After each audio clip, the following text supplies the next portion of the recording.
Voilà pour le sommaire. Bienvenue à tous. D'abord donc les nouvelles règles d'encadrement des loyers. Le décret du gouvernement a été rédigé. Première information, il ne s'appliquera pas seulement au moment du changement de locataire, mais au moment aussi du renouvellement du bail.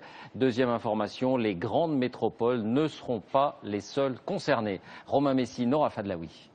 Ça, c'est un exemplaire du contrat de location. En finir avec les augmentations abusives de loyer lors d'un changement de locataire, c'est l'objectif du décret qui sera publié dans quelques jours.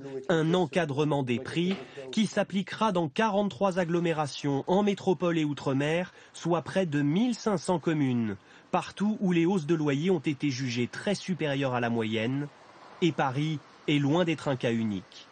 Car aujourd'hui, un propriétaire peut augmenter librement le loyer lors de la relocation ou le renouvellement d'un bail. Dorénavant, la hausse ne pourra pas être supérieure à ce qu'on appelle l'IRL, l'indice de référence des loyers calculé sur l'inflation. Début 2012, il était par exemple de plus 2,24% sur un an. Les loyers ne pourront donc pas augmenter davantage à la relocation, sous peine de sanctions. Une bonne nouvelle selon les associations de consommateurs, pour éviter les abus récurrents. On avait lors des relocations des moyennes beaucoup plus fortes, de 5, 6, 7%. Et quand vous êtes sur un marché extrêmement tendu, où le locataire est en position de faiblesse, vous acceptez ce qu'il y a. Mais du côté des propriétaires, on déplore une mesure trompeuse qui ne rendra pas plus facile l'accès au logement. Il n'y a pas assez de logements, donc il n'y a pas assez de logements sociaux, il n'y a pas assez de logements locatifs. Et donc aujourd'hui, on a, dans certains endroits, il y a 25 ou 30 demandes pour un logement. Donc bien entendu, ça participe à la surchauffe des prix. Et pour s'attaquer à cette faiblesse de l'offre, François Hollande a promis la construction de 500 000 logements neufs par an tout au long du quinquennat. Alors voyons concrètement comment ces mesures sont accueillies dans l'une des villes concernées, Rennes en Bretagne. Paul Sansfourche avec notre bureau sur place.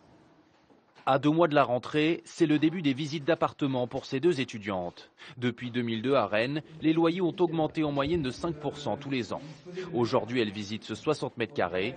En plein centre-ville, le loyer est de 650 €. Il vient tout juste d'augmenter de 8%. Il y a une augmentation de 50 € suite aux travaux. Donc tous les sols et toute la salle de bain a été rénovée. Donc forcément, la propriétaire avait besoin de récupérer une partie de ses investissements. Avec l'encadrement, les loyers, l'augmentation n'aurait été que d'une vingtaine d'euros. Forcément, les jeunes filles sont convaincues. C'est une très bonne idée, surtout pour les jeunes, parce que c'est vrai que ça permet de réduire pas mal de loyers, je trouve. Puis ça évitera les abus de certains propriétaires et de certaines agences.